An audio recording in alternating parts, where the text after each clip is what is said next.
ইয়া আইয়ুহাল্লাযীনা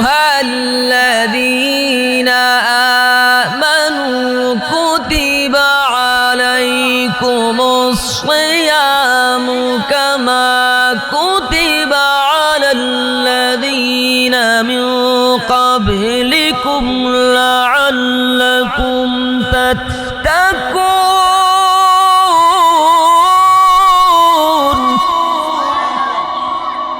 এজন্য রোজা এমন একটা ইবাদত, রমজান শব্দের অর্থই হচ্ছে জ্বালায়া দেওয়া, পুরায়া দেওয়া।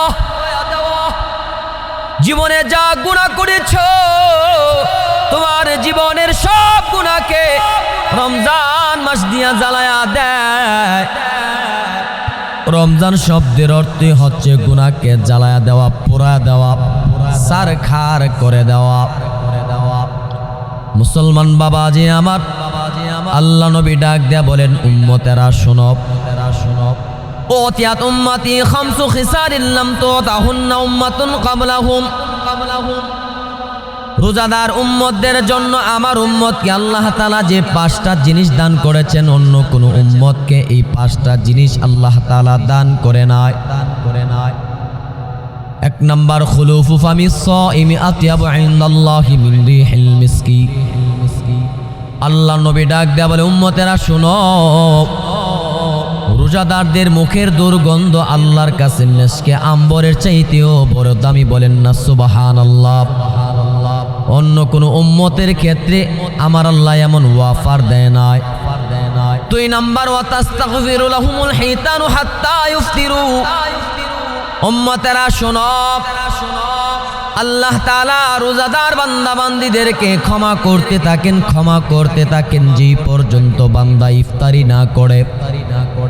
ইফতারির আগ মুহূর্তে পর্যন্ত রোজাদার বান্দা যখন রোজা রাখি, ইফতারের আগ মুহূর্ত পর্যন্ত বান্দার গুনাহকে আমার আল্লাহ শুধু মাফ করতে থাকেন।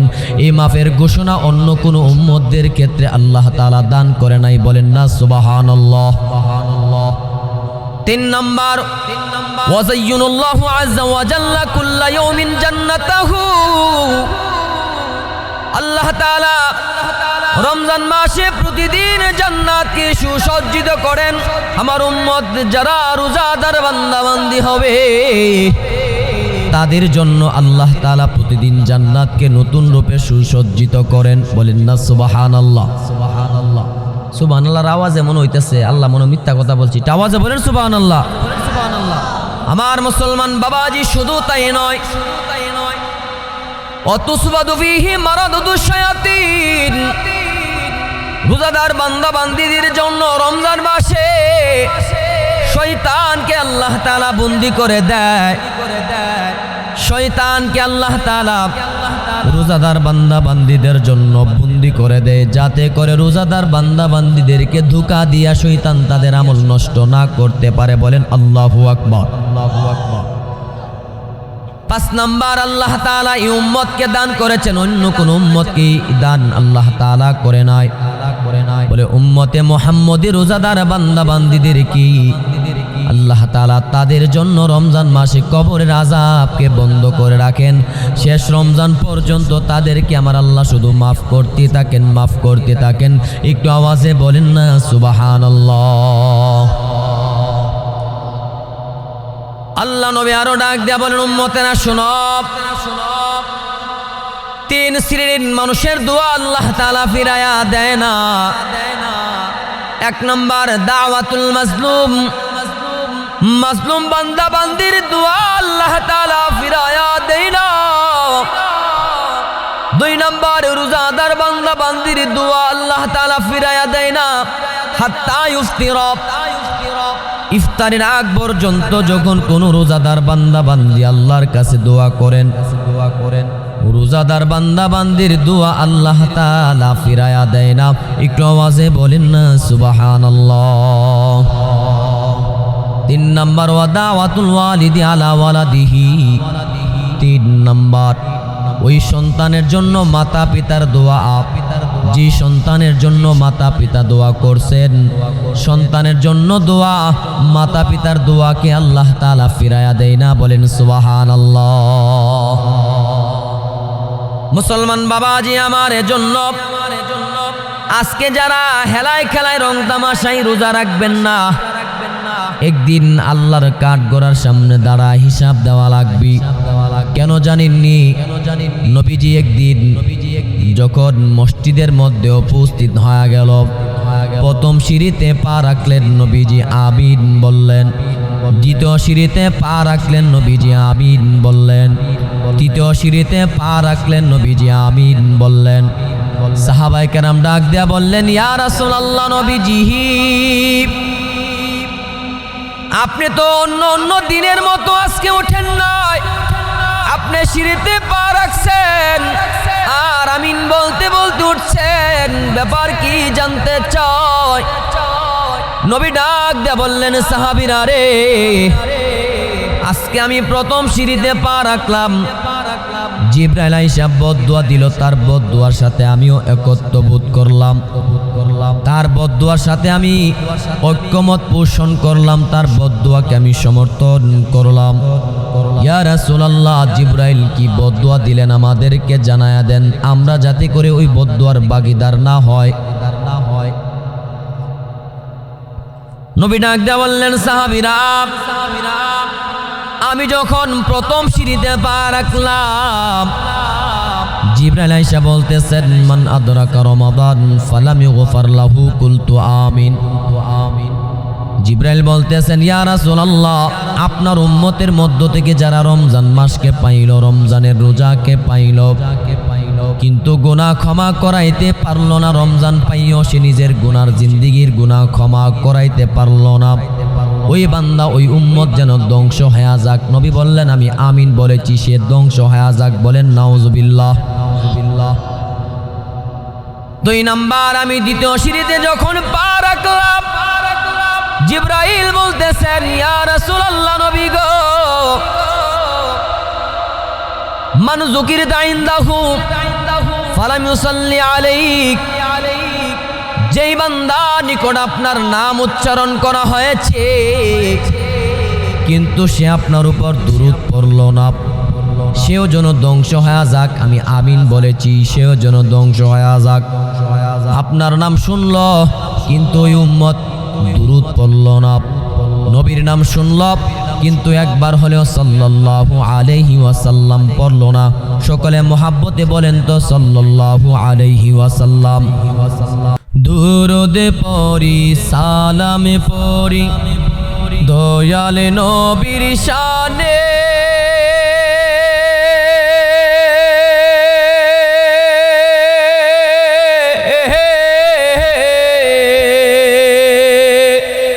যাব আমি দূর মদিনায় মহানবীর টানে, ও ভাই মহানবীর টানে। কত দূরে আমেনার ঘর, কত দূরে আয়েশার ঘর, কত দূরে হাসাইন, কত দূরে হুসাইন, কত দূরে উমর, কত দূরে বকর,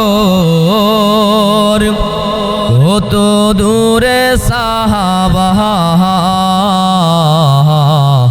কেমনে যাব দূর মদিনায়, যাওয়া হলো না রে ভাই, একবার যাইতে পারলে মনে দুঃখ থাকবি না। তোমার গুণে অপার গানে মুগ্ধ ধরণী,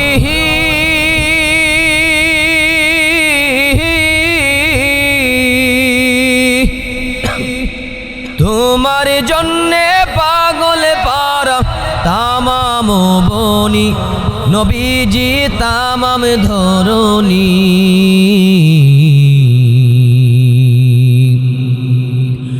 কত দূরে সাফা মারওয়া, কত দূরে তায়েফ আরাফা,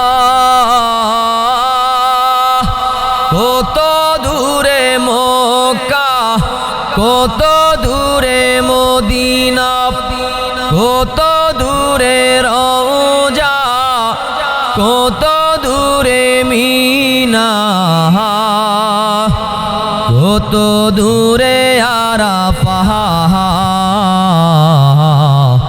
কেমনে যাব দূর মদিনায়, যাওয়া হলো না রে ভাই, একবার যাইতে পারলে মনে দুঃখ থাকবে না।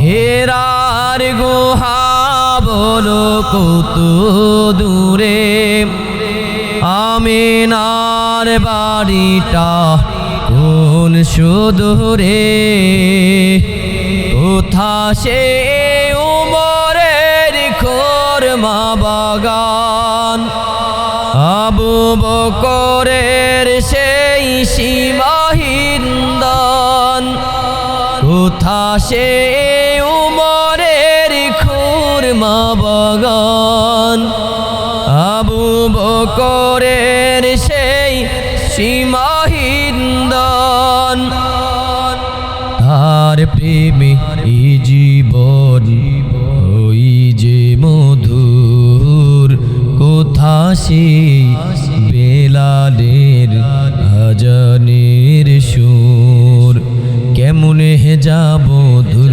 মদিনায়, যাওয়া হলো না দয়াল, একবার যাইতে পারলে দয়াল দুঃখ থাকবে না। मैं कब्र अंधेरी में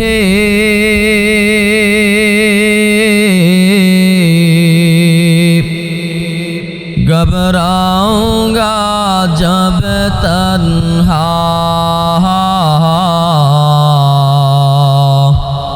मैं कब्र अंधेरी में घबराऊंगा जब तन्हा, इमदाद मेरे करने आ जाना रसूल अल्लाह, इमदाद मेरे करने आ जाना रसूल अल्लाह, हे सबज़े गुंबद वाली मंज़ूरे दुआ करना, जब वक्त नजर आए दीदारे आता करना। या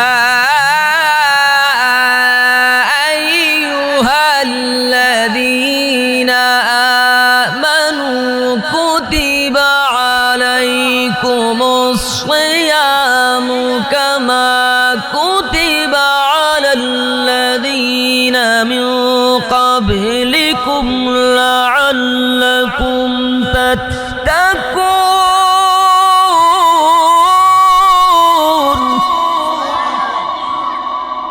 মুসলমান বাবাজি আমার খেয়াল করে শুনেন, আল্লাহ তাআলা ডাক দিয়ে বলতেছেন, ইমানদারের দল, আমার ইমানদার বান্দা বান্দিরা, খেয়াল করে শুনেন, আল্লাহ তাআলা বলতেছেন, ই আমার ইমানদার বান্দা বান্দিরা, কুতিবা আলাইকুমুস সিয়াম, তোমাদের উপর কুতিবা আই ফরিজা, তোমাদের উপর আমি আল্লাহ তাআলা রোজাকে ফরজ করে দিয়েছি। রোজা মানে কি? বলে সকাল থেকে সন্ধ্যা পর্যন্ত সুবে সাদে যখন শেষ হওয়ার যায় তখন থেকে সূর্য ডোবা পর্যন্ত কোনো কিছু খাওয়া যাবে না, কিছু বান্দা পান করতে পারবে না, খাইতে পারবে না, পানও করতে পারবে না। এই কথা শুনে বান্দা ঘাবড়া যাইতে পারে, সারাদিন উপবাস থাইকা রোজা রাখা লাগবে, এটা কি আমাদের দ্বারা সম্ভব? এজন্য আল্লাহ বান্দা যেন না ঘাবড়ায়। আল্লাহ তাআলা বলেন, কামা কুতিবা আলাল্লাযীনা মিন ক্বাবলিকুম, বান্দাই রোজা শুধু তোমাদের উপর ফরজ করেছি, ব্যাপারটা এমন নয়। তোমাদের পূর্বে যারা গত হয়ে গেছে তাদের উপরেই রোজা ফরজ ছিল। তারা মানুষ হইয়া যেহেতু রোজা রাখতে পারছি, তোমরা মানুষ, তোমরাও পারবা। মন ঘাবড়াইবার কোনো দরকার না আয়।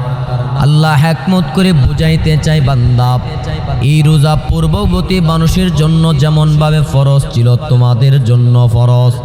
আল্লাহ ফরজ করে দিলেন কেন? রোজা বান্দার জন্য ফরজ করলেন, লাআল্লাকুম তাত্তাকুন, যাতে করে তোমরা রোজা রেখে মুত্তাকিন বান্দা হতে পারো। আল্লাহ তাআলা বলেন, যালিকাল কিতাবু লা রাইবা ফীহি হুদাল লিল মুত্তাকিন। কোরআন শুধু আমি আল্লাহ নাজিল করেছি মুত্তাকিনদের হেদায়েত স্বরূপ, মুত্তাকিনদের জন্য হেদায়েত। আল্লাহ তাআলা মুত্তাকিনদের জন্য কোরআন নাজিল করেছেন। আল্লাহ তাআলা বলেন, আমি আমার নাজ নিয়ামতের জান্নাতকে তৈয়ার করে রেখেছি উইদ্দাত লিল মুত্তাকিন।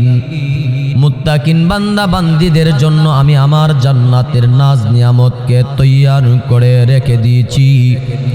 বান্দা রোজা রাখলে তুমি মুত্তাকিন বান্দা হতে পারো।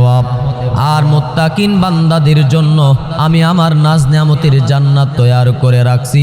একটু আওয়াজে বলেন না সুবহানাল্লাহ। মুসলমান বাবাজি আমার, আল্লাহ আমাদেরকে দায়িত্ব দিয়েছেন। আল্লাহ তাআলা স্বাধীনতা দেয় নাই, ডাইরেক্ট ফরজ করে দিয়েছেন। কোনো কিলোকাল চলবে না, কোনো ওজর আপত্তি চলবে না। বালেক যেদিন হয়ে গেছে বান্দা সেদিন থেকে বান্দার উপর রোজা ফরজ হয়ে গেছে। আমার মুসলমান বাবাজি, আল্লাহ বলেছেন কুতিবা আই ফরিজা, রোজাকে তোমাদের উপর আমি আল্লাহ ফরজ করে দিয়েছি। এখানে কোনো সুযোগ নাই। তাহাজ্জুদ আমরা পড়তে পারি না, কারণ এটার মধ্যে আল্লাহ স্বাধীনতা দিয়েছেন। বান্দা ইচ্ছা করলে পড়ো, ইচ্ছা করলে ঘুমায়া থাকো। এজন্য 5 ওয়াক্ত নিয়মিত নামাজ পড়ে কিন্তু বান্দা তাহাজ্জুদ পড়তে পারে না। এজন্য আল্লাহ তাআলা এখানের মধ্যে বান্দার জন্য স্বাধীনতা দিয়েছেন। ইচ্ছা করলে পড়ো, ইচ্ছা করলে ঘুমায়া থাকো। যদি পড়ো সওয়াব পাইবা, না পড়লে কোনো গুনাহ নাই। এজন্য আমরা নিয়মিত নামাজ পড়ি কিন্তু তাহাজ্জুদ পড়তে পারি না, যেহেতু তাহাজ্জুদ নামাজ আমাদের উপর ফরজ করা হয় নাই। কিন্তু রোজাকে আল্লাহ তাআলা ফরজ করে দিয়েছেন, বাধ্যতামূলক করে দিয়েছেন। এখানে আল্লাহ তাআলা আমাদের উপর সহজ করেছেন।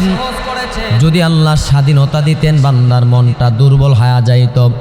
রাখবো কি রাখবো না, বান্দা রাখতে চাইতো না। বান্দা রাখা জরুরত মনে না কইরা বান্দা রোজাকে ছাইরা দিত। কিন্তু যেহেতু আল্লাহ ফরজ করে দিয়েছেন, পারবে কি পারবে না হিসাব পড়ে। যেহেতু আল্লাহ ফরজ করে দিয়েছেন রোজা আমার রাখতেই হবে, বান্দা যখন তাওয়াক্কুল করে রোজা রাখা দেয়, এই সকাল থেকে সন্ধ্যা পর্যন্ত বান্দার রোজা রাখার কোনো কষ্ট হয় না। কথা বলেন ঠিক না? মুসলমান বাবাজি আমার, কেউ যদি মনে করে আমার এই দায়িত্বটা করাই লাগবে, এখানে অন্য কোনো কাজ চলবে না, অবশ্যই দায়িত্ব করা লাগবে, তাহলে দেখবেন কঠিন দায়িত্ব তার কাছে কঠিন মনে হবে না। যেমন ভাবে টাকা দেখবেন জেলে ব্যক্তিরা কিন্তু রমজান মাসে যেমন মাছ ধরে, গরমকালে যেমন মাছ ধরে, শীতকালে কিন্তু তারা মাছ ধরে। মাঘ মাস শীত নাই, পৌষ মাসের শীত নাই। সে মনে করে যদি মাছ না ধরি সংসার চলবে না, বাচ্চা কাচ্চারে কি খাওয়ামো, অবশ্যই আমার মাছ ধরা লাগবে, না হয় সংসার চলবে না। আপনারা যদি মাঘ মাসের শীতের দায়িত্ব দেওয়া হয় মাছ মারা লাগবে, আপনি কোনোদিন পারবেন না, কারণ এটা আপনার উপর দায়িত্ব না, আপনার উপর জরুরি না। এজন্য আপনি নদীর মধ্যে মাঘ মাসের শীতের মধ্যে আপনি মাছ ধরতে পারবেন না, আপনার জন্য কষ্টকর। কিন্তু জেলে ব্যক্তি চিন্তা করেছে আমার অবশ্যই মাছ ধরা লাগবে, মাছ না ধরলে সংসার চলবে না। এজন্য মাঘ মাসের শীতও তার কাছে শীত মনে হয় না। আপনারা কি শীতকালে মাছ না খায় থাকেন নাকি? বাজারে গেলে শীতকালেও মাছ পাওয়া যায়। জেলেরা যদি ভাবত শীতকালে মাছ ধরবো না, শুধু গরমকালে ধরবো, আপনারা মাছ খাইতে পারতেন না।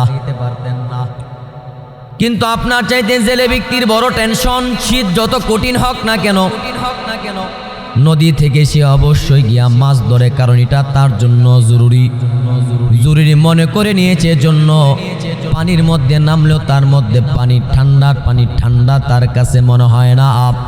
বান্দা যখন রোজাকে জরুরি মনে করে বান্দার রোজা রাইখা দেয়, উপবাস তাইকা কষ্ট হলেও বান্দার কাছে যেন কষ্ট মনে হয় না। কথা বলেন ঠিক কিনা? আল্লাহ তাআলা আয়াত নাজিলের মধ্যে হিকমত নাজিল করেছেন।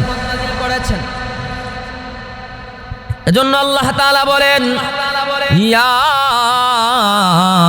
আইয়ুহাল্লাযীনা আমানু কুতিবা আলাইকুমুস সিয়ামু কামা কুতিবা আলাল্লাযীনা মিন ক্বাবলিকুম লাআল্লাকুম তাত্তাকুন।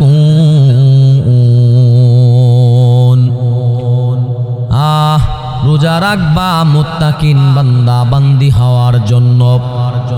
মুসলমান বাবাজি আমার, হাদিসে কুদসির মধ্যে নবীর মাধ্যমে আল্লাহ জানায়া দেয়, আস-সাওমু লি ওয়া আনা আজজি বিহি। রোজা আমার প্রতিদান, আমি আল্লাহ নিজ হাতে দান করব।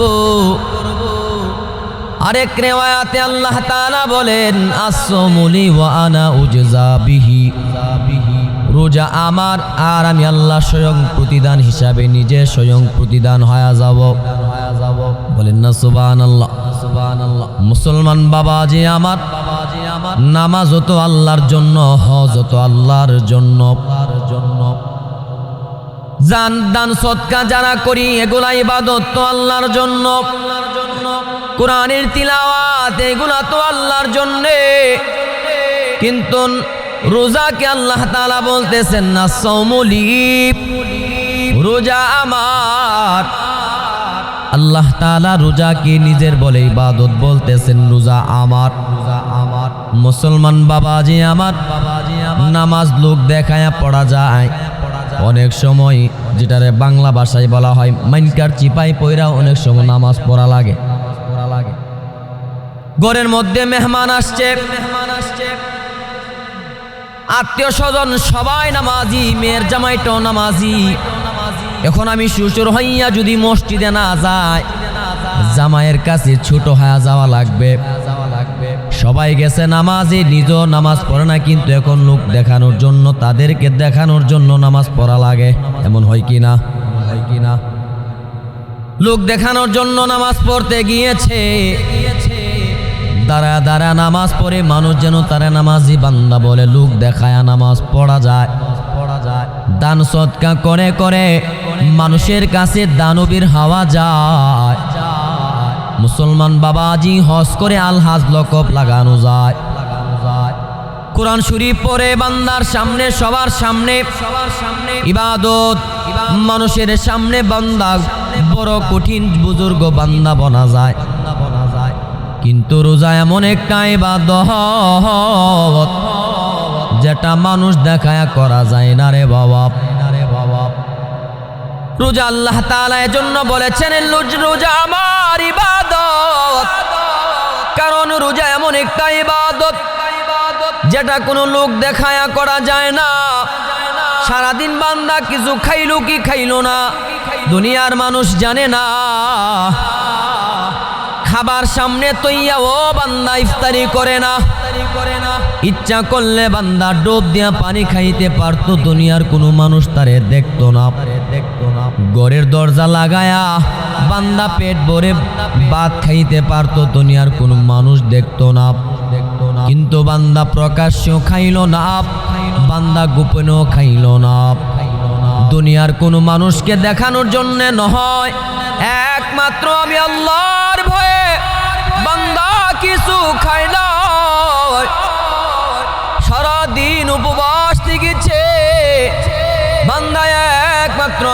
আমারে সন্তুষ্ট করার জন্য রোজা রাখছে। এজন্য আমি আল্লাহ তাআলা হাসরের ময়দানে ঘোষণা দিব রোজা আমার, আর সেই রোজার প্রতিদান আমি আল্লাহর জান্নাত নিজ হাতে বান্দাদেরকে দান করব। একটু আওয়াজে বলেন না সুবহানাল্লাহ। মুসলমান বাবাজি আমার খেয়াল করে শুনেন,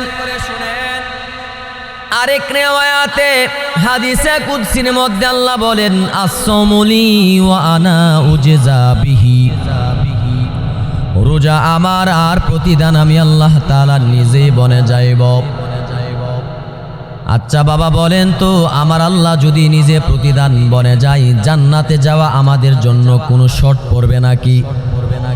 জান্নাতের নাজ নিয়ামত বান্দার জন্য শর্ট পড়বে না, কারণ জান্নাতের মালিক তো আমারও মালিক হয়ে গেছে।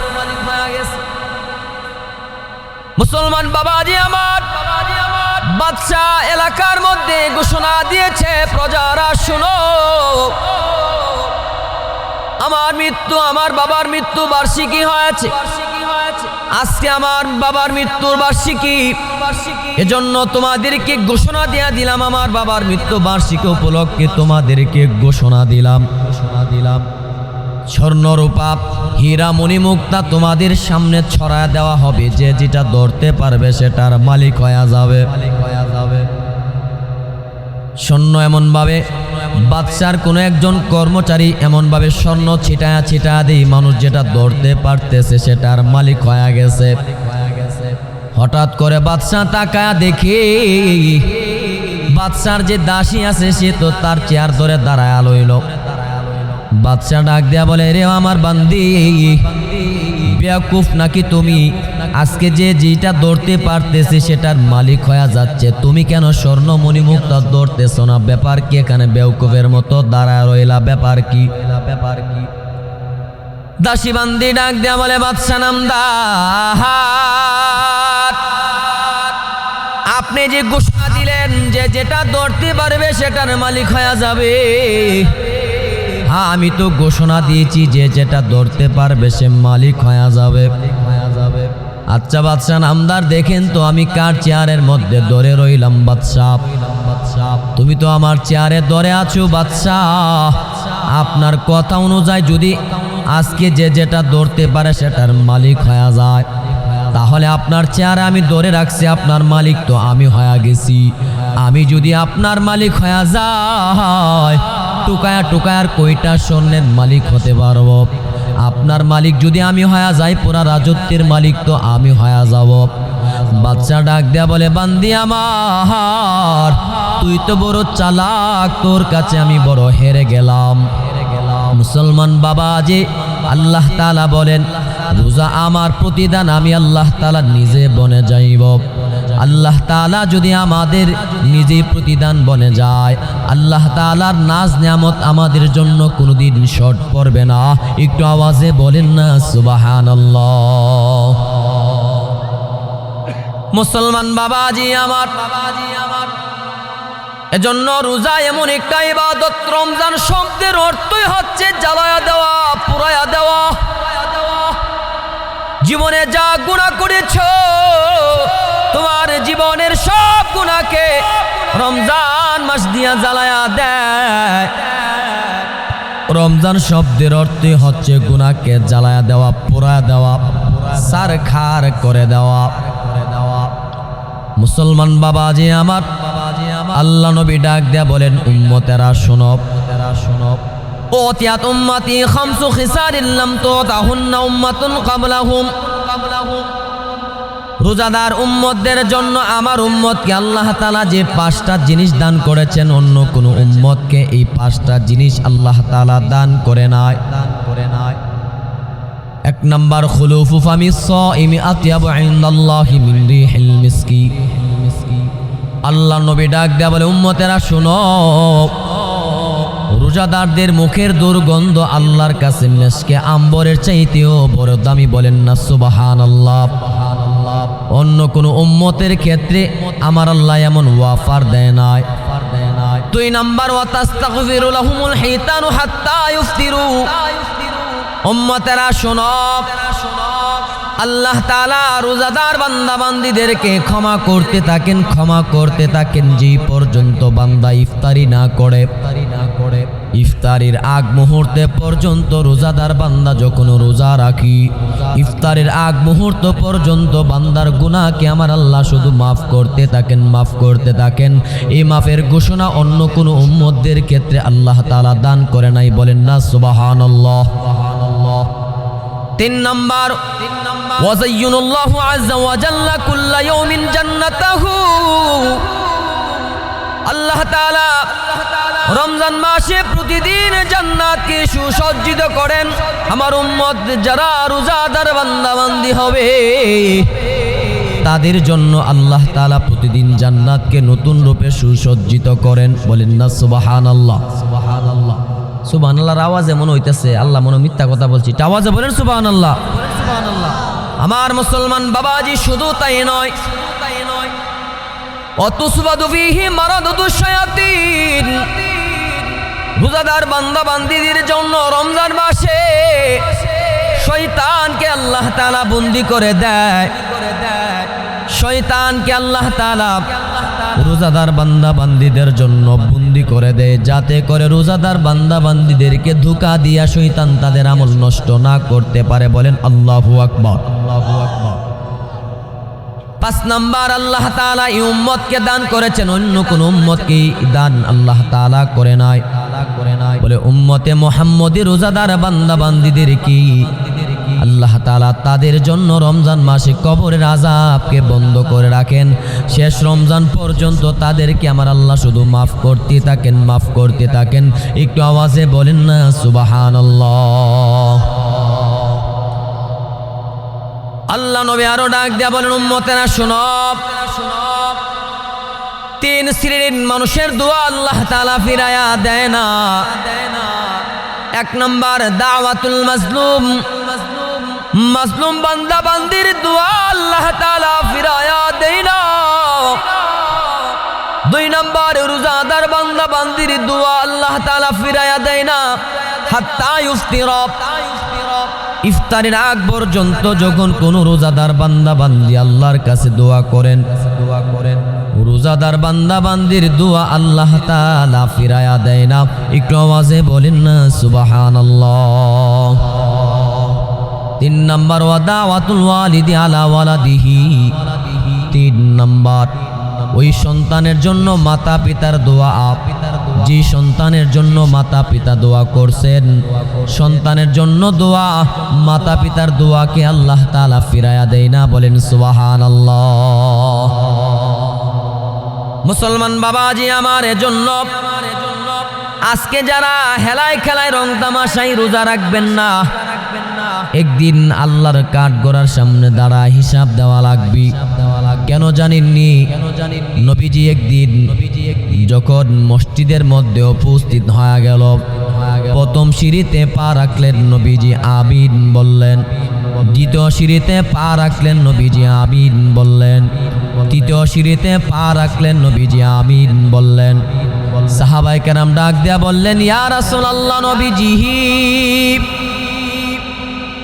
আপনি তো অন্য দিনের মতো আজকে ওঠেন নাই, আপনি সিঁড়িতে পা রাখছেন আর আমিন বলতে বলতে উঠছেন, ব্যাপার কি জানতে চাই? নবী ডাক দিয়ে বললেন, সাহাবীরা রে, আজকে আমি প্রথম সিঁড়িতে পা রাখলাম, জিবরাইল আইসা বদদুয়া দিল, তার বদদুয়ার সাথে আমিও একত্র বোধ করলাম, তার বদদুয়ার সাথে আমি ঐক্যমত পোষণ করলাম, তার বদদুয়াকে আমি সমর্থন করলাম। ইয়া রাসূলুল্লাহ, জিবরাইল কি বদদুয়া দিলেন আমাদেরকে জানায়া দেন, আমরা যাতে করে ওই বদদুয়ার ভাগীদার না হয়। নবী ডাক দিয়ে বললেন, সাহাবীরা আমি যখন প্রথম সিঁড়িতে পা রাখলাম, জিবরাইল আইসা বলতেছেন, মান আদরাকা রমাদান ফালাম ইউগফার লাহু কুলতু আমিন। জিবরাইল বলতেছেন, ইয়া রাসূলুল্লাহ, আপনার উম্মতের মধ্য থেকে যারা রমজান মাসকে পাইল, রমজানের রোজাকে পাইল, কিন্তু গুনাহ ক্ষমা করাইতে পারল না, রমজান পাইও সে নিজের গুনার জিন্দেগীর গুনাহ ক্ষমা করাইতে পারল না। ওই বান্দা ওই উম্মত যেন ধ্বংস হয়ে যাক। নবী বললেন আমি আমিন বলেছি, সে ধ্বংস হয়ে যাক। বলেন নাউজুবিল্লাহ। 2 নাম্বার, আমি দ্বিতীয় সিঁড়িতে যখন পা রাখলাম, জিবরাইল বলতেছেন ইয়া রাসূলুল্লাহ, নবী গো, মান যুকিরতা ইনদাহু ফালাম ইউসাল্লি আলাইক, যেই বান্দা নিকট আপনার নাম উচ্চারণ করা হয়েছে কিন্তু সে আপনার উপর দুরূদ পড়ল না, সেও যেন ধ্বংস হয়ে যাক। আমি আমিন বলেছি, সেও যেন ধ্বংস হয়ে যাক। আপনার নাম শুনল কিন্তু ওই উম্মত দুরূদ পড়ল না, নবীর নাম শুনল কিন্তু একবার হলেও সাল্লাল্লাহু আলাইহি ওয়াসাল্লাম পড়ল না। সকলে মোহাব্বতে বলেন তো সাল্লাল্লাহু আলাইহি ওয়াসাল্লাম। কোন মজমার মধ্যে যখন আসবেন, এজন্য দেখবেন বক্তা যখন খুতবা পড়ে দুরূদ পড়ায়, মানুষকে দুরূদ পড়ায়। মজমার প্রথম দিক দিয়ে একবার দুরূদ পড়া সকলের জন্য ওয়াজিব, বাকি যতবার মুহাম্মদ আসবে, নবীর নাম আসবে, সাল্লাল্লাহু আলাইহি ওয়াসাল্লাম পড়া মুস্তাহাব সওয়াব। জিবরাইল বললেন নবী আপনার নাম উচ্চারণ হলো কিন্তু সে দুরূদ পড়ল না, সে যেন ধ্বংস হয়ে যাক। এজন্য মুসলমান বাবাজি আমার, নবীর উপর দুরূদ পড়া লাগবে। নবীর উপর দুরূদ পড়া ছাড়া আমাদের হাসরের ময়দানে উপায় থাকবে না। আল্লাহ নবী বলে মান সাল্লা আলাইয়া আশরান ফি আউয়ালিন নাহার ওয়া আশরান ফি আখিরিন নাহার, সকালবেলা 10 বার, সন্ধ্যাবেলা 10 বার কোন উম্মত যখন আমি নবীর উপর দুরূদ পাঠ করবে, নাআলাতু শাফাতি ইয়াউমাল কিয়ামাহ, হাসরের ময়দানে ওই উম্মতকে সুপারিশ করে জান্নাতে নিয়ে যাওয়া আমি নবীর উপর ওয়াজিব হয়ে যায়। বলেন সুবহানাল্লাহ। আল্লাহ নবী আরো বলেন উম্মতেরা তোমরা ভাবতে পারো একই চড়াপ গ্রাম অঞ্চলে যদি দুরূদ পড়ি, সে দুরূদ কি নবী পর্যন্ত পৌঁছাবে নাকি? আল্লাহ নবী বলেন ইন্না লিল্লাহি মালাইকা সাইয়াহিনা ফিল আরদ। আল্লাহর নবী বলে একই সরার মুসলমান তোমরা শোনো, একই সরা মুজিব আলী বাড়ির যুবক বৃন্দের মাহফিলে তোমরা যারা দুরূদ পড়ো, কেউ বিদ্যাকুটে, কি আমেরিকা লন্ডন, কেউ বাংলাদেশের আনাচে কানাচে, আমেরিকা লন্ডন দেশ দিগন্তে আরবে আজমে যে যেখানে দুরূদ পড়ে, দুরূদগুলা সংগ্রহ করে করে ইউবাল্লিগুনি মিন উম্মতিস সালাম, উম্মতের দুরূদ আর সালামগুলা আমি নবীর কাছে যখন তারা পৌঁছায়া দেয়, আমি নবী রওজার ভিতরে থাইকা তাদের দুরূদ আর সালামের জবাব দিতে থাকি। একটু আওয়াজে বলেন না সুবহানাল্লাহ। কত দূর মদিনার পথ, আজ বহু দূরে, কেমনে যাব দূর মদিনায়, যাওয়া হলো না রে ভাই, একবারে যাইতে পারলে মনে দুঃখ থাকবি না।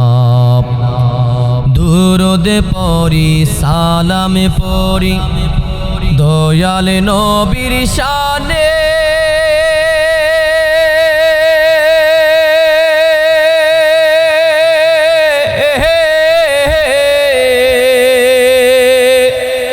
যাব আমি দূর মদিনায় মহানবীর টানে, ও ভাই মহানবীর টানে। কত দূরে আমেনার ঘর, কত দূরে আয়েশার ঘর, কত দূরে হাসাইন, কত দূরে হুসাইন, কত দূরে উমর, কত দূরে বকর, কত দূরে সাহাবা, কেমনে যাব দূর মদিনায়, যাওয়া হলো না রে ভাই, একবার যাইতে পারলে মনে দুঃখ থাকবি না। তোমার তোমার গুণে অপার গানে মুগ্ধ ধরণী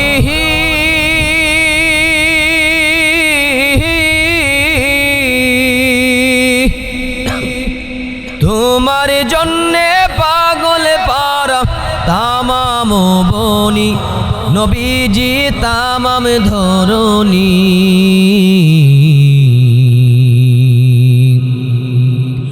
কত দূরে সাফা মারুয়া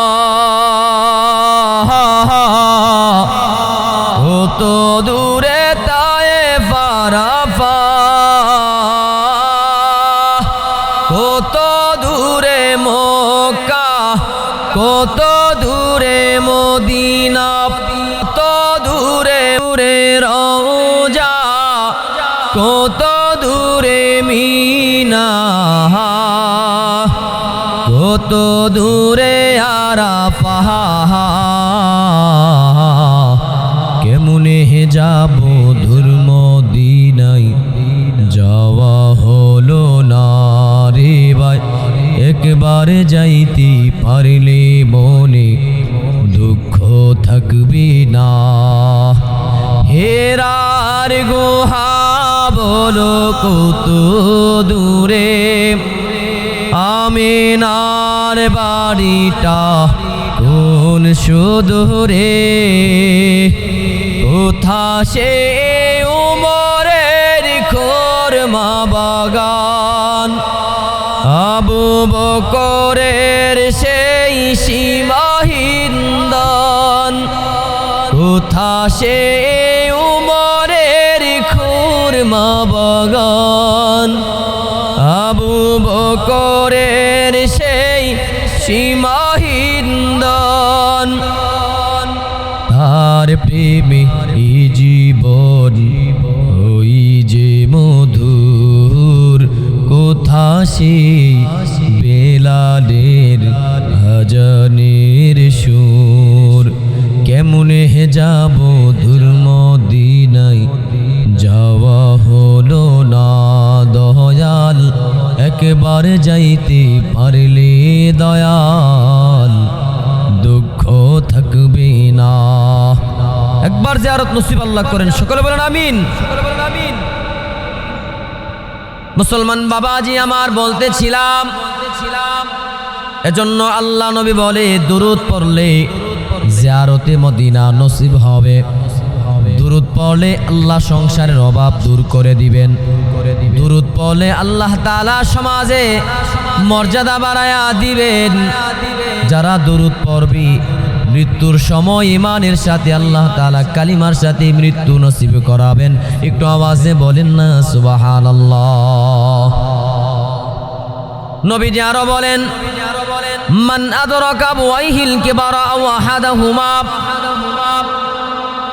ফালাম ইউদখিলাহুল জান্নাহ কুলতু আমিন আল্লাহ নবী বলেন 3 নম্বর আমি যখন তৃতীয় সিঁড়িতে পা রাখলাম জিবরাইল বলতেছেন ইয়া রাসূলুল্লাহ নবী গো আপনার কোনো উম্মত যদি মা বাবা পাইল কিন্তু মা বাবার দুইজন একজন পাইছে অথবা উভয়জনকে পাইছে মা বাবার দোয়ার মাধ্যমে সে জান্নাত কামাইতে পারলো না সেও যেন ধ্বংস হয়ে যাক মা বাবার দোয়ার মাধ্যমে জান্নাত কামাইতে পারলো না সেও যেন ধ্বংস হয়ে যাক নবী বললেন আমি বলছি আমিন সেও যেন ধ্বংস হয়ে যাক এজন্য বাবা মা বাবার দোয়া দরকার আছে না নাই মা বাবার দোয়া ছাড়া পরকালে মুক্তি নাই সাহাবী বললেন ইয়া রাসূলুল্লাহ মাতা পিতার জন্য আমার উপর কি হক রয়েছেন নবী বললেন হুমা নারুকা ওয়া জান্নাতুকা সে তোমার জান্নাত সে তোমার জাহান্নাম দোয়া যদি কামাই করে জান্নাতে যাইতে পারো তুমি বড় কামিয়াব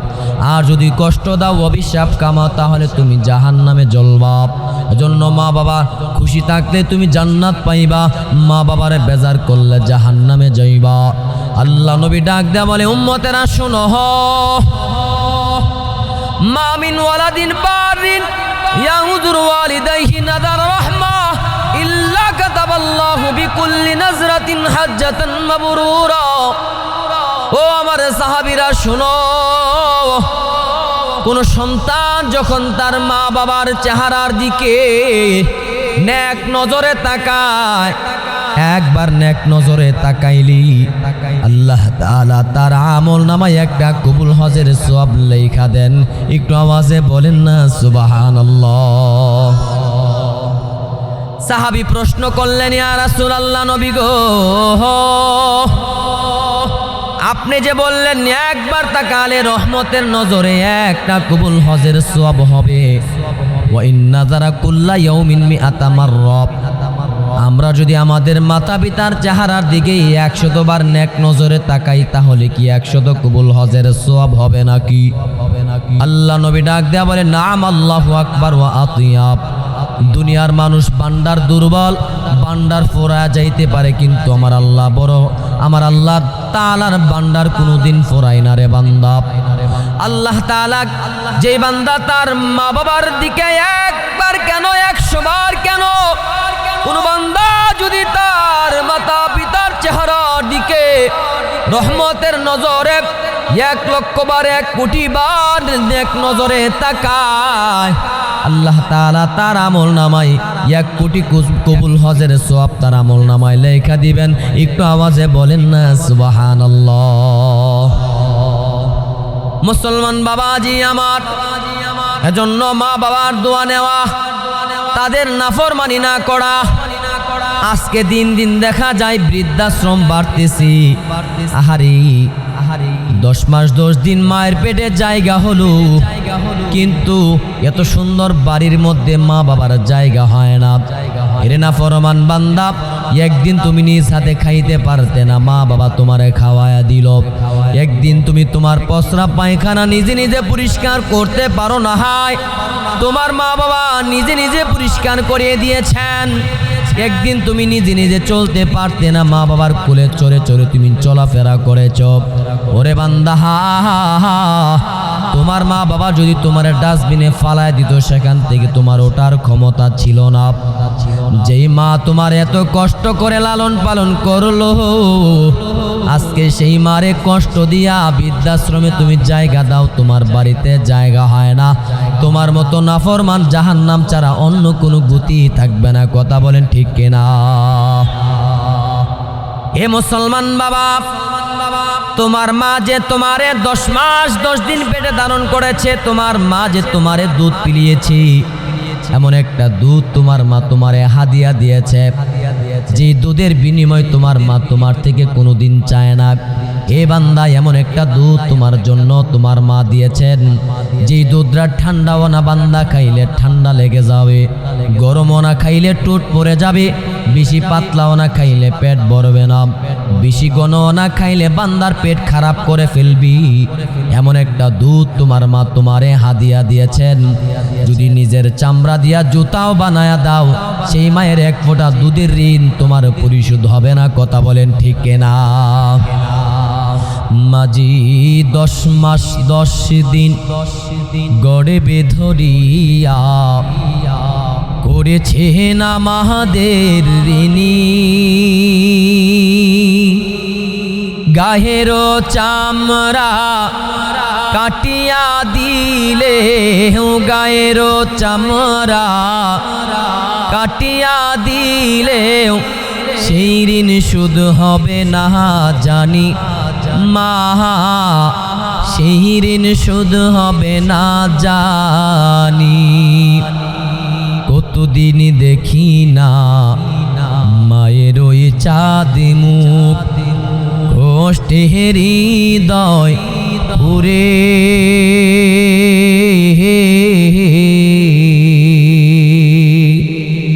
কতদিন দেখি না মায়ের ওই চাঁদ মুখ, কষ্টে হৃদয় পুরে।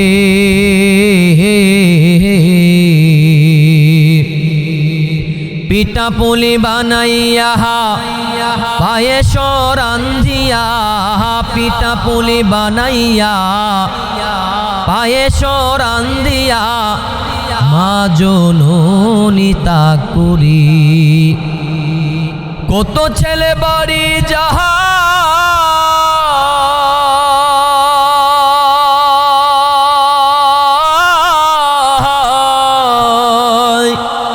কত ছেলে বাড়ি যায় আমার না কাজ ফুরায়, যাব যাব তবু বাড়ি হয় না যাওয়ারে মাঝে 10 মাস 10 দিন গড়ে বেধরিয়া উড়েছেন আমাদের তিনি।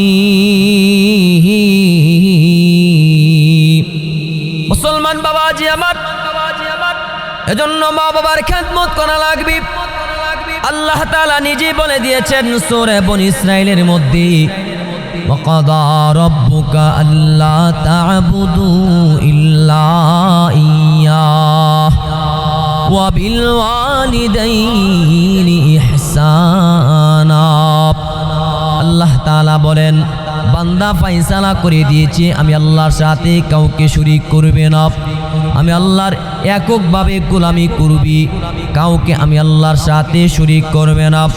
তারপরে আমার আল্লাহ তাআলা বলতেছেন ওয়াবিল ওয়ালিদাইনি ইহসানা, মাতা পিতার সাথে সৎ ব্যবহার করবা, মাতা পিতার সাথে সৎ ব্যবহার করবা। ইম্মা ইয়াবলুগান্না ইনদাকাল কিবারা আহাদুহুমা আও কিলাহুমা, দুইজন অথবা দুইজনের একজন কোনো একজন যদি বৃদ্ধ হয়ে যায় অথবা উভয়জন যদি বৃদ্ধ হয়ে যায়, যদি উভয়জন বৃদ্ধ হয়ে যায় ফালা তাকুল্লাহুমা উফ, উফ শব্দ বইলাও তাদেরকে তোমরা কষ্ট দিও না। বৃদ্ধ হয়ে গেলে দুর্বল হয়ে যায়, প্রস্রাব বিছানায় করে দেয়, পায়খানা বিছানায় করে দেয়, এই দেখা তুমি কোনোদিন তাদের সামনে বিরক্ত হয় না, উফ শব্দ বইলাও তাদেরকে কষ্ট দিও না। এটা কি আমার বানানো কথা নাকি আমার আসমানের মালিক আল্লাহর কথা? আরে জোরে বলেন এটা কার কথা? আল্লাহ নিজে বলতেছেন বৃদ্ধ হয়ে গেলে অনেক সময় দেখা যায় দুর্বল হয়ে গেছে, চামড়া ঢিলা হয়ে গেছে, বাথরুমে যাইতে যাইতে বাথরুম ছুটে যায়, পড়ে যায় রুমের মধ্যে। জন্য বৌমা তুমি বিরক্ত হয় না, বাবা তুমি বিরক্ত হয় না, উফ শব্দ বইলাও তাদেরকে কষ্ট দিও না। ওয়ালা তানহারহুমা, তাদের কোনো সিদ্ধান্তকে তোমরা অবজ্ঞা করো না, অমূল্যায়ন করো না, তাদের কোনো কথাকে তোমরা তুচ্ছ তাচ্ছিল্য করো না। আল্লাহ তাআলা বলতেছেন ওয়া কুল্লাহুমা কাওলান কারীমা, তাদের সাথে তোমরা নম্র কথা বলবা, আজি আব্বা জি আম্মা বলে বলে তাদের সাথে সুন্দরভাবে তাদের প্রশ্নের জবাব দিবা। ওয়াখফিদ লাহুমা জানাহা যুল্লি মিনার রাহমা, এ আমার বান্দা বান্দিরা মাতা পিতার জন্য তোমাদের রহমতের ডানা গোলা খুইলা দিও, রহমতের মন মানসিকতা নরম দিলটা মাতা পিতার জন্য উজাড় করে দিও, তাদের জন্য রহমতের ডানা খুইলা দিও। যেমন ভাবে পাখি বৃষ্টি আসলে বাচ্চাদেরকে ডানা দিয়া ভিতরে নিয়ে যায়, যাতে করে বাচ্চা পাখির কোনো সর্দি না লাগে, ঠান্ডা না লাগে, কষ্ট না হয়, নিজে কষ্ট করে ডানা দিয়া ভিতরে নিয়ে যায়। তুমিও পাখির মতো তুমি তোমার মা বাবারে রহমতের ডানা দিয়া ভিতরে ঢাইকা রাখবা।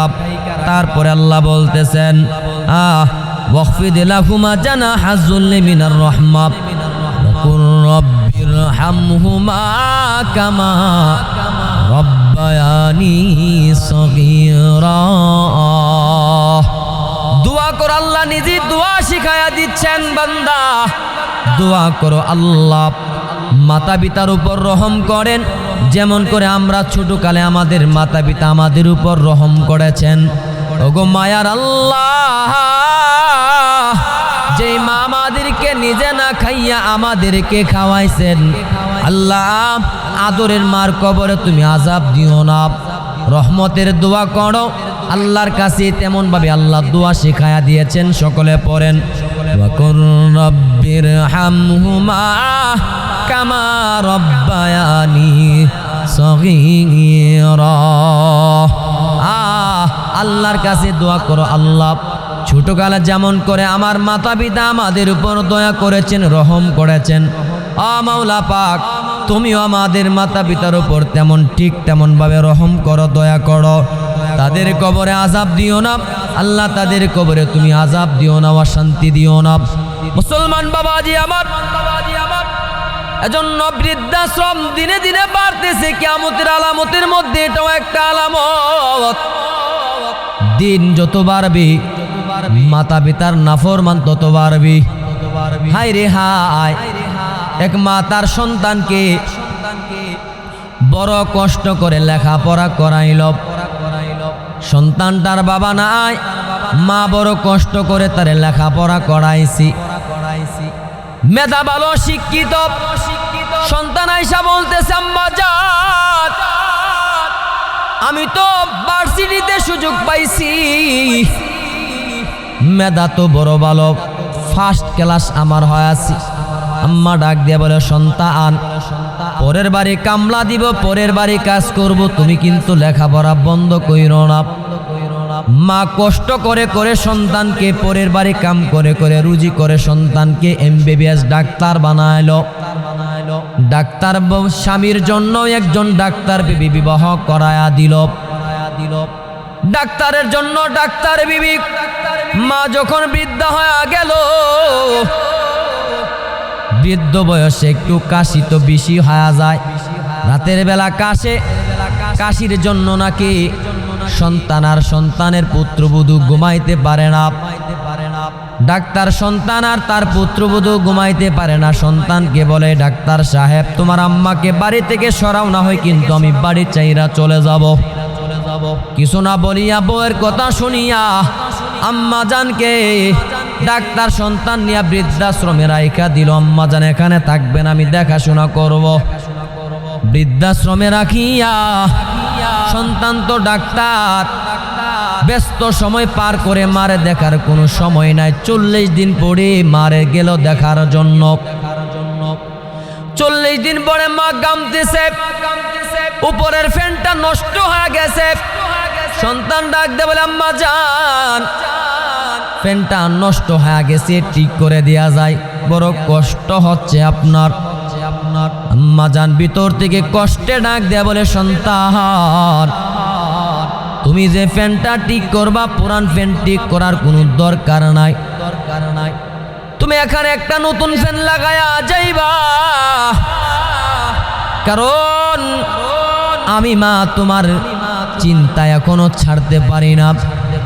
তুমি বাবা কি করে থাকবা, কিভাবে চলবা, তোমার চিন্তা এখনো আমি মা হিসাবে করি।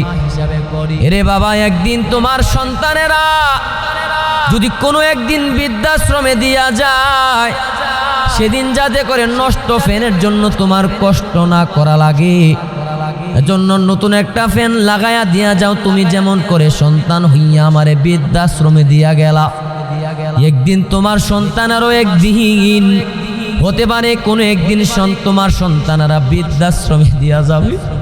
সেদিন তোমারে যদি ফ্যানের জন্য যদি তোমার কষ্ট করা লাগে, আমি মা মৃত্যু করেও আমি মা কবরে গেল শান্তি পাবো না। এজন্য নতুন একটা ফ্যান লাগায়া দিয়া যাইবা, যাতে করে তোমার কষ্ট না হয়। বাবাজি আজকে তোমার বাবারে তোমার মারে তুমি বৃদ্ধাশ্রমে রাখবা, একদিন তুমিও তো বাবা হইবা, তুমি একজন মা হইবা, একদিন তোমার সন্তানেরও বৃদ্ধাশ্রমে দেয়া যাবে, এর মধ্যে কোনো সন্দেহ নাই। কথা বলেন ঠিক কিনা? মুসলমান বাবাজি আমার, এজন্য মা বাবার খেদমত করা, তাদের সাথে নাফরমানি না করা। রাসূল বলেন, তৃতীয় সিঁড়িতে যখন পা রাখলাম, তখন জিবরাইল বলতেছেন, মা বাবা পাইল কিন্তু জান্নাত কামাই করতে পারলো না, তাদের দোয়ার মাধ্যমে সেও যেন ধ্বংস হয়ে যাক। মুসলমান বাবাজি আমার, সাহাবী বলতেছেন, ইয়া রাসূলুল্লাহ আমি কার খেদমত করব? বললেন উম্মু কাব। সুম্মা মান, তারপরে কার? তারপরে নবী দ্বিতীয়বার বললেন উম্মু কাব, মায়ের খেদমত করবা। সুম্মা মান, তারপরে নবীজি কার খেদমত করব? উম্মু কাব। তিনবার মায়ের কথা বললেন, চতুর্থবার আবু কাব বাবার কথা বললেন। মুহাদ্দিসিনে কেরাম হাদিসের ব্যাখ্যা করে বলেছেন, তিনবার মায়ের কথা বললেন। তিন জায়গার মধ্যেই মা কষ্ট করেছেন, আমাদেরকে দুনিয়ার আলো দেখাইতে গিয়া 3 জায়গার মধ্যে মা কষ্ট সহ্য করেছেন। এই কষ্ট দুনিয়ার অন্য কোনো মানুষ ভাগ করে নাই। প্রথম নাম্বার নবী বললেন মায়ের খেদমত করবা। এই জন্য তোমার মায়ের পেটে তুমি 10 মাস 10 দিন ছিলা। 3 মাস পর্যন্ত তোমার মা কিছু খাইতে পারে নাই, শুধু বমি করেছি, ঘুমাইতে পারে নাই, ঠিক মতো খাইতে পারে নাই। বাকি 10 মাস 3 মাস পর্যন্ত তোমার মাকে তুমি শান্তি দাও নাই। বাকি 7 মাস পর্যন্ত তোমার মা তোমারে পেটে নিয়া ঘুরছি। রাতের বেলা কত লাথি মারছো, তোমার মা ঘুমাইতে পারে নাই। আহারে, তোমার মা 10 দিন 10 মাস 10 দিন পেটে ধারণ করেছি। এই কষ্ট দুনিয়ার অন্য কোনো মানুষ গ্রহণ করে নাই। একমাত্র তোমার মা তোমাকে দুনিয়ার আলো দেখাইতে গিয়া তোমার মা এই কষ্ট সহ্য করেছেন। এজন্য তুমি তোমার মায়ের খেদমত করবা। 2 নাম্বার নবী বললেন তুমি তোমার মায়ের খেদমত করবা। দুনিয়ার আলো দেখাইতে গিয়া মা যে প্রসব ব্যথা সহ্য করলেন। পৃথিবীর মধ্যে কত ব্যথা আছে, কিন্তু প্রসব ব্যথার মতো এত কঠিন কোনো ব্যথা হতে পারে না। কত সন্তানকে আলো দেখাইতে গিয়া দুনিয়ার আলো দেখাইতে গিয়া মা এর নিজের দুনিয়ার আলো নেই বাগিছি। দুনিয়ার আলো সন্তানকে দেখাইতে গিয়া মা দুনিয়া থেকে বিদায় গ্রহণ করেছে। প্রসব ব্যথা মা সহ্য করেছেন। এখানে দুনিয়ার অন্য কোনো মানুষ প্রসব ব্যথা সহ্য করে নাই। এজন্য তুমি তোমার মায়ের খেদমত করবা। দুনিয়াতে আগমন করার পরে তোমার মা তোমারে লালন পালন করেছি। 2 থেকে 2.5 বছর তোমারে দুধ পিলাইয়েছেন, দুধ পান করিয়েছেন, যেটা দুনিয়ার অন্য কোনো মানুষ পান করায় নাই। রাত নাই দিন নাই তোমার মায়ের কোলে তুমি প্রস্রাব করে দিয়েছ, পায়খানা করে দিয়েছ। কত কষ্ট দিয়েছ মাকে তুমি। কোনোদিন মা বিরক্ত হয় না। যদি বলা হয় পুরুষরা স্বার্থবাজ বেশি নাকি মহিলারা স্বার্থবাজ বেশি, উত্তরে বলবে মহিলারা একটু স্বার্থবাজ বেশি হয়। এই স্বার্থবাজ মহিলার জাতি, কিন্তু কোনোদিন কোনো মা সন্তানের জন্য স্বার্থ করে নাই। কোনো মা বলতে পারবে না স্বার্থবাজ। মা সন্তানের জন্য কোনো স্বার্থ করে না। মা তোমার কোনোদিন স্বার্থের জন্য তোমার পিছনে মেহনত করে নাই। দুনিয়াতে আগমন করার পরে পায়খানা করেছো মায়ের কুলি। অন্য মানুষ পায়খানা যখন করেছো নাক ছিটকায়া দূর করে দূরে সইরা গেছি, কিন্তু তোমার মা তোমার পায়খানা কোনোদিন ঘৃণা করে নাই। তোমার পায়খানা কাপড়ে লাগায়া সারাদিন কাম করেছে। মা তোমার পায়খানা মায়ের কাছে ঘৃণা লাগে নাই। কত রাত তুমি তোমার মাকে ঘুমাইতে দেও নাই, কত রাত তোমার মাকে তুমি কষ্ট দিয়েছো, তোমার বান্দা হিসাব নাই। রাত নাই দিন নাই পায়খানা করেছো, রাত নাই দিন নাই তুমি প্রস্রাব করেছো, ঠান্ডার মধ্যে প্রস্রাব করে দিয়েছো। নিজে মা কষ্ট সহ্য করেছে, কিন্তু তোমার শুকনা কাপড়ের ব্যবস্থা করেছেন। এই যে কষ্ট তোমার পিছনে মেহনত করেছেন, মা ছাড়া অন্য কেউ করে নাই। এজন্য 3য়বার নবী বললেন তুমি তোমার মায়ের খেদমত করবা। 4র্থবার নবীজি পিতার কথা বললেন, কারণ বাবা যদি রুজি রোজগার না করে মারে না খাওয়াইতেন, তাহলে মার শরীরে শক্তি হইতো না, স্তনে দুধ হইতো না, আমি সন্তান মার থেকে দুধও পাইতাম না। এজন্য তুমি বড় হওয়ার পিছনে তোমার বাবা অনেক মেহনত করেছেন, তোমার পিছনে খরচ করেছেন, তোমার মায়ের পিছনে খরচ করেছেন। তুমি তোমার বাবার খেদমত করো, মায়ের খেদমত করবা, বাবারও খেদমত করবা। এজন্য যে সন্তান প্রাসাদ বানাইলো, শিক্ষায় শিক্ষিত করলো, কিন্তু তার বাড়ির মধ্যে মায়ের জায়গা হলো না। আজকে তুমি মস্ত বড় শিক্ষিত হয়েছো, তুমি মস্ত বড় টাকা জমিদার হয়েছো, শেষ বয়সে তোমার ঠিকানা বৃদ্ধাশ্রম থেকে আরো নিম্নমানের জায়গা অপেক্ষা করছে। কথা বলেন ঠিক কিনা? বাঁশের পালকি ছইরা মাহাগো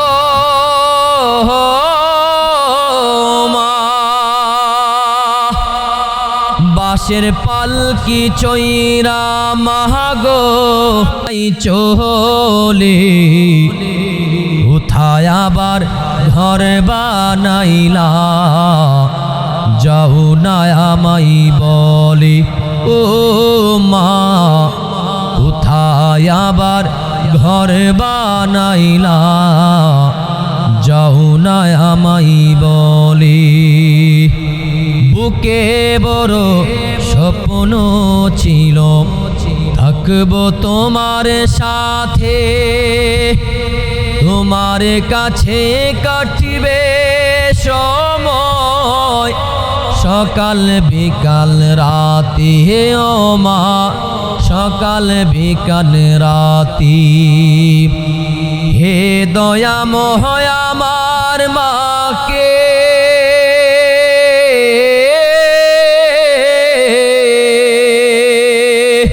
হে দয়াময়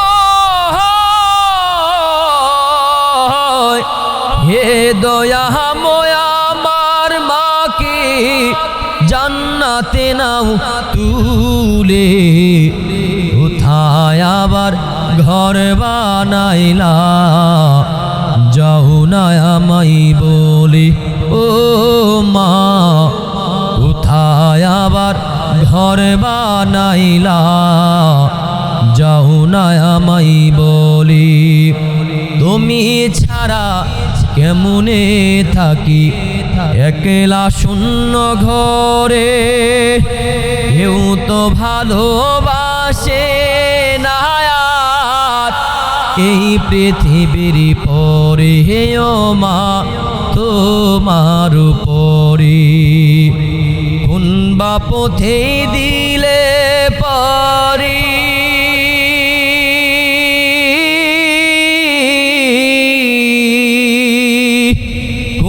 বা পথে দিলে পারি যাও না আমায় বলে কোথায় আবার ঘর বানাইলা যাও না আমায় বলে ও মা কোথায় আবার ঘর বানাইলা যাও না আমায় বলে যাদের মা কবরে যাদের বাবা কবরে আল্লাহ কবরটার এই মুহূর্তে জান্নাতি বানায় দেখ সকলে বলেন আমিন আমিন মুসলমান বাবাজি আমার শেষ করে দিতে চাই হাদিস পড়েছিলাম আল্লাহ নবী বলেন আসিয়ামু জুন্নাতুন মা লাম ইয়াখরিকাহা রোজা হচ্ছে ডাল যে পর্যন্ত সে ডালকে ফেরে না ফেলে জাহান্নামের আগুন থেকে বাঁচার জন্য রোজা হচ্ছে ডাল বিপদ থেকে বাঁচার জন্য যেমন করে ডাল থেকে আপনি বাঁচতে পারেন ডালের মাধ্যমে বাঁচতে পারেন হাসরের ময়দানে রোজা আপনাকে জাহান্নামের আগুন থেকে বাঁচানোর জন্য ডাল হয়ে যাবে বলেন না সুবহানাল্লাহ তবে রোজা ডাল ততক্ষণ পর্যন্ত থাকবে যে পর্যন্ত আপনি পরে নিন্দা না করবেন গীবত না করবেন মিথ্যা না বলবেন রোজা ডাল তবে ডাল ফেরে যায় দুই কারণে হারাম টাকার সেহরি হারাম টাকার ইফতারি করলে রোজা আর ডাল থাকে না সেই রোজা ও কিছু হয়ে যায়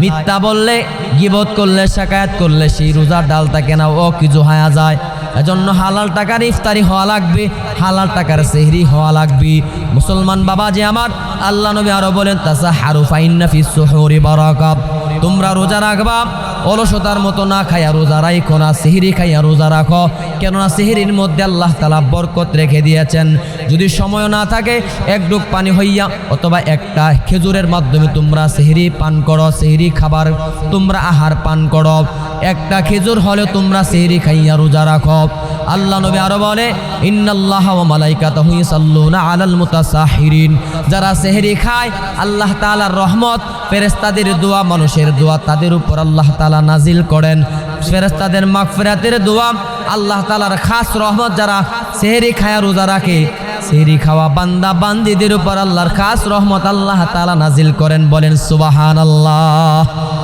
এর জন্য সামনে রমজান আসতেছে কারা কারা রোজা রাখবেন আল্লাহকে সন্তুষ্ট করার জন্য দেখি দুইটা হাত আল্লাহর দেখান তো দেখি নারে তাকবীর আল কোরআনের আলো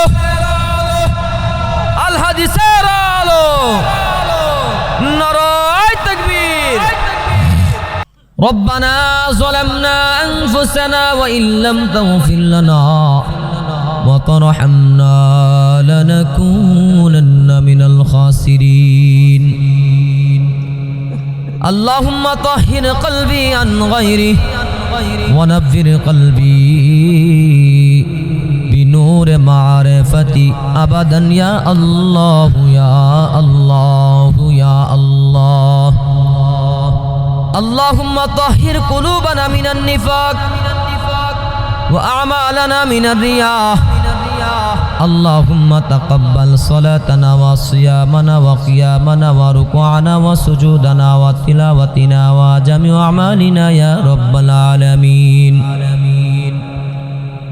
اللهم بارك لنا في رجب وشعبان وبلغنا رمضان ربنا وتقبل دعاءنا আয় রব্বুল আলামিন নিশিরাত্রি দূর বহু দূর থেকে এসি জাতির শ্রেষ্ঠ সন্তান উলামায়ে কেরামদেরকে সঙ্গে নিয়ে আল্লাহ সাদা দাড়িওয়ালা মুরব্বী বাবাদেরকে সঙ্গে নিয়ে কলিজার টুকরা যুবক ভাইদেরকে সঙ্গে নিয়ে পর্দার আড়ালের মা বোনদেরকে সঙ্গে নিয়ে আল্লাহ আমি গুনাহগার আপনার দরবারে হাত বাড়াইলাম আল্লাহ যার হাতটা পছন্দ লাগে তার হাতকে উসিলা করে আমাদের সকলের জিন্দেগির গুনাহ খতা মাফ করে দাও